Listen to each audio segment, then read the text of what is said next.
నేటి రాశి ఫలాలు వృషభ రాశి. వృషభ రాశి వారు ఈరోజు ముఖ్యమైన కార్యక్రమాలు ప్రారంభించి సకాలంలో పూర్తి చేస్తారు. పాత మిత్రుల కలయిక ఆనందాన్ని కలిగిస్తుంది.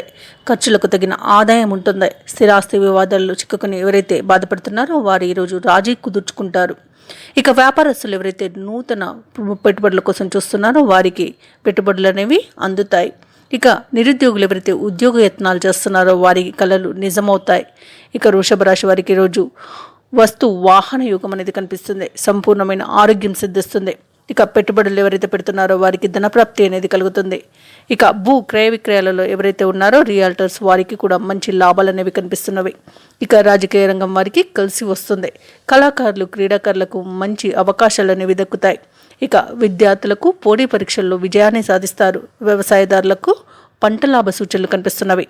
ఇక ఈరోజు వృషభ రాశి వారు ఆధ్యాత్మికమైన చింతనతో తీర్థయాత్రలు చేస్తారు. దేవాలయాలను సందర్శిస్తారు.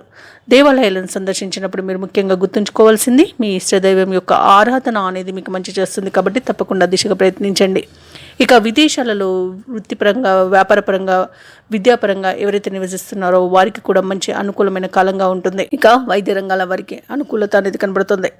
ఇక ఈరోజు కొత్త కార్యక్రమాలు చేపట్టి పూర్తి చేయగలుగుతారు. మీ ఊహలు కొన్ని నిజమవుతాయి. అందరిలోనూ మీ ఖ్యాతి పెరుగుతుంది. సహనం పట్టుదలతో ముందుకు సాగి విజయాన్ని సొంతం చేసుకుంటారు. కుటుంబంతో కలిసి సంతోషంగా గడుపుతారు. ఇక వ్యాపార వాణిజ్యవేత్తలు ఎవరైతే ఉన్నారో వారు అనుకున్న లాభాలను దక్కించుకుంటారు. ప్రభుత్వ ఉద్యోగస్తులకు ఉత్సాహవంతంగా ఉంటుంది. ఈరోజు పారిశ్రామికవేత్తలు, చిత్ర పరిశ్రమ వారి యొక్క యత్నాలు ఫలిస్తాయి. విద్యార్థులు ఇబ్బందులు తీరి ఊరట చెందుతారు. ఇక ముఖ్యంగా వృషభ రాశిలోని మహిళలకి ఆస్తి లాభ సూచనలు కనిపిస్తున్నవి.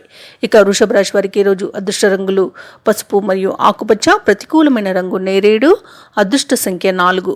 ఈరోజు వృషభ రాశి వారు నవగ్రహ స్తోత్రాలు పఠించడం వలన మంచి శుభ ఫలితాలను పొందుతారు. అలాగే పనులలో వచ్చే ఆటంకాలని తొలగించుకోగలుగుతారు. ఈ వీడియో నచ్చినట్లయితే లైక్ చేయండి, షేర్ చేయండి, అలాగే సబ్స్క్రైబ్ చేయడం అస్సలు మర్చిపోవద్దు. అంతా శుభమే జరుగుతుంది.